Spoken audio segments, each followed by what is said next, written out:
Welcome to Western Wisconsin Journal. I'm Bobbi Pominville, and I'm your reporter on the arts.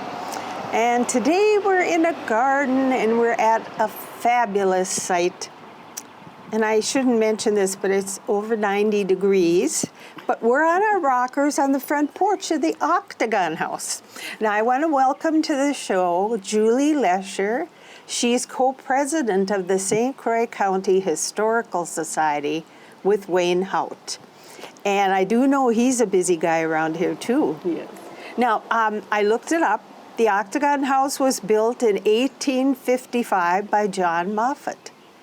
And now I really need help with the building style. Will you tell us about that, please? Certainly. Many people mistake it for a Victorian style, but it's actually defined as a Civil War area house constructed in the Octagon architectural style.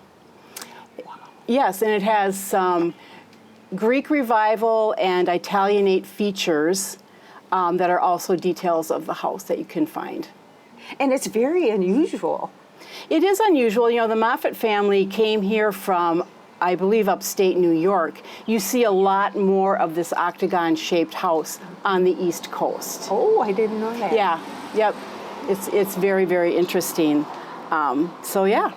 So anyway, it's kind of a focus point for Hudson, and a lot of people don't know about it. So I know you do a lot of advertising and so on. But let's go back to the St. Croix County Historical Society. And what kind of a mission do you have for the Octagon House? So when I became co-president, I really wanted to improve the communication that was happening around here. What were we doing? So we went through the strategic planning process, and we came up with a new mission, which is bringing history to life. Excellent. And we're so excited about that. We had also decided during this process that we're not really the St. Croix County Historical Society. Who are we? We're changing our name to the Hudson Area History Connection. Good. Connection being one of those words that just invites people in, Yes. right? And so for us, that's important to become more of a part of the community.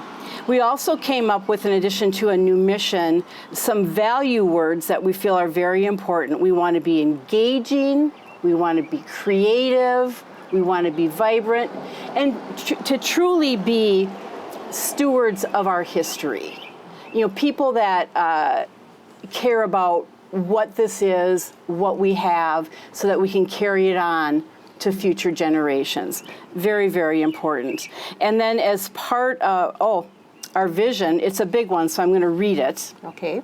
Our vision for the Octagon House Museum is to create a place that will become the heart of the community. We see lively storytelling, crowds gathering to learn and laugh together. We see exhibits that have history come to life, help people see what was different back then, and yet how so many things have stayed the same. We have met our history, and our history is us. Oh, wow. That's very lofty. It is. But it's put a lot of energy back into our organization, which we love. And then we also had developed a new logo. Oh. Which isn't that vibrant Very nice. and beautiful. And it's like little houses. So there's an octagon in the middle. Oh, yes, of course. And then the houses represent the community. Yes. And that we want to be a definite part. I like that a lot. Yeah, isn't it? It's just neat. I really do love it. So. Somebody knew what they were doing there. Yeah, well, we use some local people who this is their job to develop logos. So yeah. Are you telling names? Christensen Creative, just down the street. Oh yes, of course. Yeah, they do Trisha. excellent. Yep. Yes, wonderful. Yeah. And she's done a good job with that. Yeah. Wonderful. It's exciting. And you know, I've noticed you've been doing more history things, like your lectures and that. Yes. And we really should talk about that a little because, you know, I don't remember that happening for years. Nope. I just saw it recently. Yep, the chats. Is there something about the train, too? Okay. Yeah. So, you know, I ask people, when was the last time you were to the Octagon House Museum? Okay. And so many of them will say, I was there for my 3rd grade tour and they've never gone back. That's right? true. Because what could possibly be interesting or change about this? Yeah. But the truth is, every year we choose a different story to tell. It's always the story of the Moffett Hughes family who built the house. Yes. But there's also stories about our community. Mm-hmm. For example, last year, our theme was electrifying Hudson. And that had to do with the Burkhart family using the Willow River to bring electricity to Hudson. Oh, really? Yes, and so I didn't know that. Christmas last year was the first time we have put electric lights on our tree because electricity. This year our theme is the train comes to town. And you know, what did the train coming to town mean for our commerce, people discovering this area and wanting to come and live here too and raise families? It helped establish a town. Yes. So then sprinkled throughout the house, you will find railroad artifacts, like, you know, the conductor uniform and those types of things. So we offer guided tours where you actually go around with a docent and they tell you all about it. Mm-hmm. But you can also schedule a self-guided tour where there's explanations in all the different rooms that talk about what's going on. Right. So yeah, that's pretty fun. Those tours also include, we used to call it the Garden House, now it's called the History Alcove. It's another building on our property, and it tells the story, the history of Hudson from 1850 to 1950 through a display of artifacts and explanation of what was going on with that. And then, of course, we have our beautiful little shop in the carriage house, which you know, just has lovely items for your garden. You're a gardener, Bobbi. Yes, I bought things there. I know it. But also nice little keepsakes. And, you know, we see things like the pretty china and glassware that my generation seems to have put aside. We were more stoneware and crockery. But now I'm seeing this next generation, they want to have a pretty table. My daughter loves the pretty crystal glasses and, you know, the lace tablecloths and all that. So I think we're seeing a revival of that. And of course, we do have quite a lot of those items for sale in our gift shop too, you know, the pretty little teacups. Yes, you do. And this year we are, we had a special tea mixed for us. It's called Grandma Moffett's Garden, and it just tastes like summertime. It's berries and flowers, and you make that into an iced tea, and it is really lovely, and it is the most beautiful pink color. It's just, it's stunning. And I'm coming to a tea in July. Well, good for you. Do you think I might get that tea? We should have it available to buy. I hope so. Or serve on that day. Yeah. The garden club's coming here, whoever wanted to sign up. Yes, yeah. I don't think it would, you have a limit in, you know, how many you take. Capacity. Yeah. You know, on a nice day, though, we can do things out in the yard under the tented top or whatever. Oh, that's true. Yeah, so hopefully you'll have a nice day for that. So that's happening this summer. That's one of the things. Yeah, and there are teas, and you can register for teas. You know, it's really lovely to have a tea here. We can accommodate 4 to 12 people, so they're smaller teas.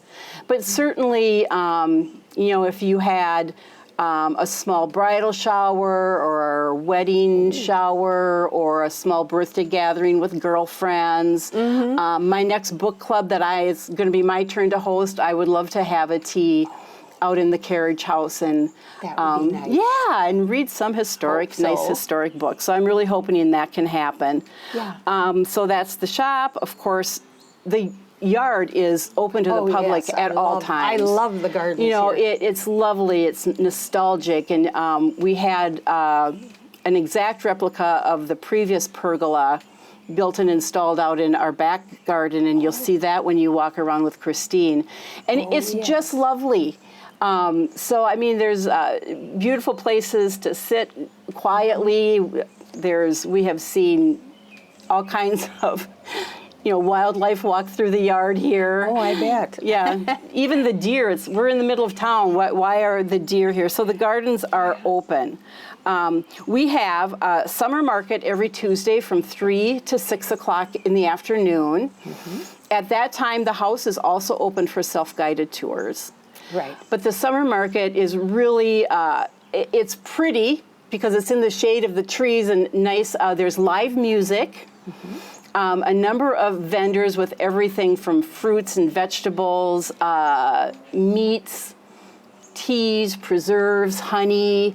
I've seen people selling handcrafted decorative items. There's just a wide variety, and it changes. And now as the summer gets deeper, we'll see the variety develop even more. Yes, People more in the coming in. There's, fall. of course, Yes. baked goods. And yeah, it's really, really nice. On Thursday evenings, we have our history chats, where we're bringing in people with different expertise to talk about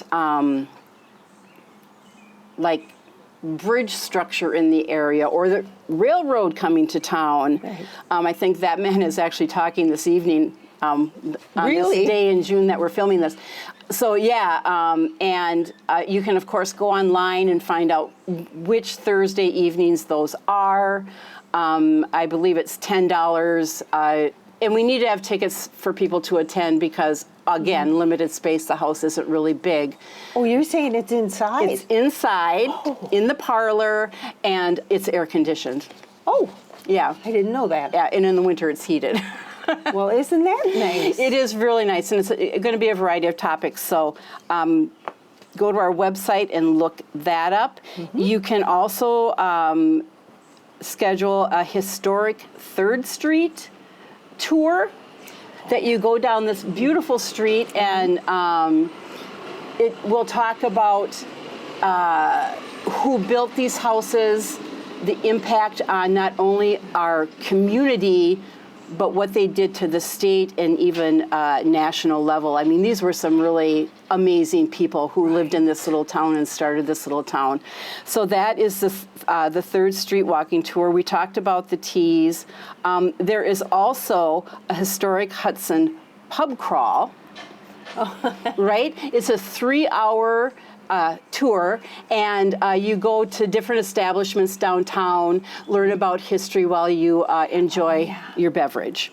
So we have a Willow River Cemetery walk. Oh, yes. Which is, I think the cemetery is really, really lovely. I've enjoyed visiting long it. ago. Yep. So And actors portray the people in the we've done graves. that. We've done that. When I was there, they did, and it was amazing. Isn't that fun? We are, and we are, we are doing more live history things too. Yeah, yeah. But that tour, you'll hear stories, rumors, speculation about the prominent citizens of Hudson. I think it's an informative and entertaining tour to go on. A newer tour that we're doing is the Berkmos Park tour. And there are the American Indian burial mounds up there. Yes. You learn about those burial mounds, and plus visiting that park. Honestly, that view, you cannot beat it. It is just, that's the best view. It's stunning. It is stunning. And another, the last of the tours that we're doing, it's called a Farm to Garden tour. And it tells the story of when this house was literally a house with woodlands all around it. Oh. It was just this acre, this space, all woods. There weren't roads. They probably had one big enough to get a buggy and carriage up here. Right. But there were native peoples walking around here. Eventually, it grew into a self-sustaining homestead. Right. Right? And then as, of course, all of this built up around it, Yeah. it became the beautiful place that it is today. That's really unusual Yeah. to see that. And are Yep. there pictures of that? There's some pictures, I think, from the Certainly. other side. Yes. Yep. Yeah. And it's kind of wooded around there. Yep. And I thought, what would it be like? What would it have been like? I heard a rumor that Mr. Phipps and Mr. Moffat would sit up in the cupola and there would be horse racing on this street. Oh, and they my. would bet. Oh, can you imagine? Yeah. There's just so many neat little stories Oh, I've never that you heard hear about that the house. one, but that is so neat. It is. Those little rumors are kind of fun. They are. They are. So now you've covered a lot, and I just have to bring up one thing that's a favorite of my son. Is there any Civil War? There is, as This a matter summer? of fact, I want to I say think it's coming up. this weekend Oh, is it's a this Civil weekend. War reenactment. Okay, and that's very popular with the guys. Yes. Well, I suppose Yeah. girls too, but yeah, I know they're the guys like to the come full down. uniforms, and they make a camp out on the yard here, and yeah, Pretty amazing. it is amazing. Yeah. Yeah. And then we're going to talk about the book. Oh my goodness, The new thing here it's so new, and we are is so the free books. we are so excited about this. So, did you know that the Little Free Library originated Started in here? our town? I did. So many people do not know that. I did know that People because I who live think in I know Hudson. who it is. Yes. So I had a friend who said, people come into my shop downtown all the time and ask where they can learn more about the Little Free Library. Oh, yeah. And she said there just isn't. And so we talked about it among ourselves, and it was an easy decision to make that we wanted to do something on our property, honoring the Little Free Library. So we contacted the Bowl family. So back in 2009, Todd Bowl built the first Little Free Library. It was a little red schoolhouse. He built it in honor of his mom, who had passed away. She had been a teacher. And that was the very first one. And then people would come by and go, well, that's a great idea. I would like one. So now it's developed into this whole big thing. Yes. And, not only is it this community, it's nationwide and worldwide. You can find Little Free Libraries all over the world. They have a great website where if you have a Little Free Library, you can register it so then people can see where all these Little Free Libraries are. Wow. It's really, really neat. Yeah. So we talked with them and we said, we're all about history, and this is a big part of our town history. So we would like to partner with you and build a Little Free Library Legacy Museum. So we are currently talking about, over in the corner here, building a small one-room schoolhouse Ooh. that you will be able to walk into, and it will like tell the that. whole story That's of the great. Little Free Library, and have Wonderful. artifacts and things that they too have collected over the years. So we are so excited about that. The other thing you'll see when you walk around the property, and you noticed it when you were walking up, is our little museum library. It's in the shape of an octagon. It's got 3 levels. Yes, I noticed It's painted to match our house. Right. The top level is a locked space with glass and lighted. And you look in it, and there's an artifact in there with an explanation of what it means. What is it? Where did it come from? The next level you can open up. And inside of that, we have placed artifacts, and people have placed artifacts. So again, it's that take one, leave one, write a little story. This was my grandma's crochet hook or whatever, right? And so people will be exchanging these little pieces of history. And then the bottom of it also opens, and it's filled with books about history. Oh, Again, good. that Little Free Library concept of take one, leave one. I like it. Yeah, we're so excited. And you expanded it to include an artifact or whatever from history? Yep. And you're going to find kids that love that. Or kids who will say, what on earth is this? Yeah. And what on earth is an artifact? Yeah. And then I think the learning starts there. It does, and just get them hooked on history because it's everywhere. History happened today, and it's going to continue to happen. I think some kids get, they think of history as memorizing a bunch of names and dates and old people and old things, and why do you need to know that? And just a reminder of history happens all the time, and what do you want it to be? That's right. Yeah, it's exciting. I love history. Very good. Well, the next segment, we're going to take a walk in the gardens. And you're so lucky to be able to do that with Christine. I know. She is amazing. And she's the new chairperson then, or co-chair. Yep, of the gardens. And again, Wayne's involved, so you have to Well, give him he is. credit. I mean, he's been here for a long time. And that's why I agreed to co-chair, co-president with him. I see, okay. Right? I mean, Wayne, he knows, does know it all. He knows everything about this property. When we had the windstorms, he knew the insurance company to call. All these things, and what needs upkeep, and what's on a schedule, and all these things. I'm the one who's, what do you think of this idea? What do you think? So I keep, kind of stirring the pot and trying to, change it up and get some new energy and, really welcoming the community, because that's what we want. Oh, I think that is just wonderful. You have really inspired me and encouraged me to think of this in a little bit different way. Yes. And I liked all your ideas and the mission, and I've learned so much today, Julie. And you'll be leaving with a membership application in your hand. Oh, good. Good. I've been trying to do that with my bad printer. No, it's a brand new printer, but it doesn't work. But we won't go there. No. So definitely, and again, I thank you. You've done a marvelous job telling us about everything going my pleasure. on. Thank you. And more. Yeah, thank you. All right. It's been my pleasure. Another time. Yes, definitely.